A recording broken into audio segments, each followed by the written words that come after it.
살아가면서 부딪히는 수많은 문제를 해결하는 데 있어서 문제를 정확히 파악하는 것이 무엇보다 중요합니다. 실질적으로 문제가 무엇인지 명확히 파악하지 못함으로 인해 엉뚱한 해결책을 찾아 헤매는 경우가 있습니다.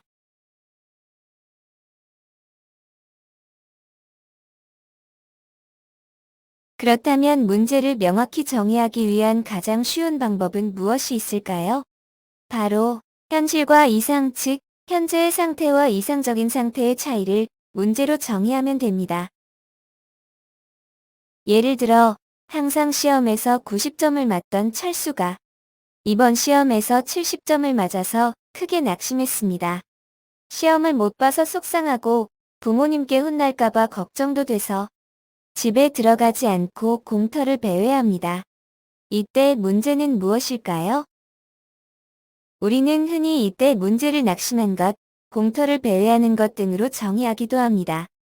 그러나 문제를 이렇게 정의하면 해결할 수 없습니다. 앞서 말한 것처럼 문제는 이상적인 상태와 현재 상태의 차이입니다. 즉 이상적인 상태인 90점과 현재 상태인 70점과의 차이인 20점이 낮게 나온 시험 결과가 문제인 것입니다. 문제를 이렇게 정의해야 해결책을 찾을 수 있습니다.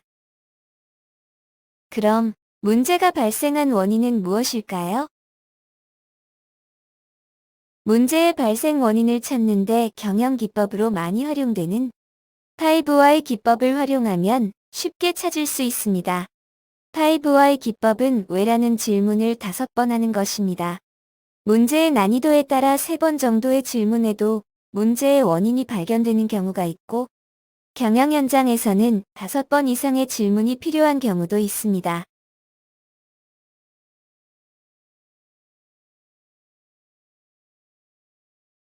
예를 들어 위의 문제에 대한 원인을 찾아볼까요?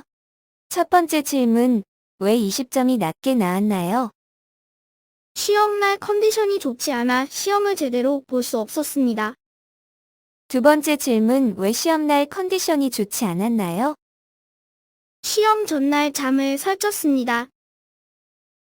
세 번째 질문, 왜 시험 전날 잠을 설쳤나요?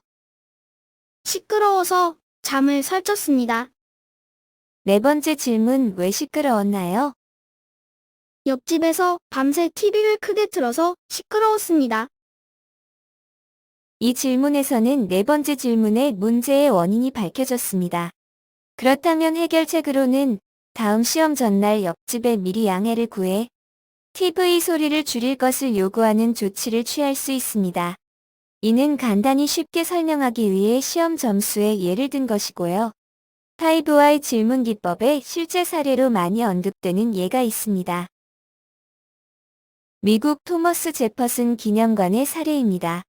제퍼슨 기념관은 미국 3대 대통령인 토머스 제퍼슨을 기념하기 위해 미국의 수도 워싱턴에 건립된 건물입니다.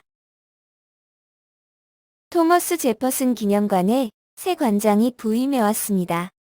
그런데 기념관 외벽이 많이 부식되어 있었습니다. 직원들은 기념관 외벽을 계속 페인트 칠해도 곧 다시 부식이 되곤 했다고 말했습니다. 이때 기념관장이 5Why 질문을 시작했습니다. 왜 대리석들이 빨리 부식될까요? 대리석을 비눗물로 자주 씻기 때문입니다.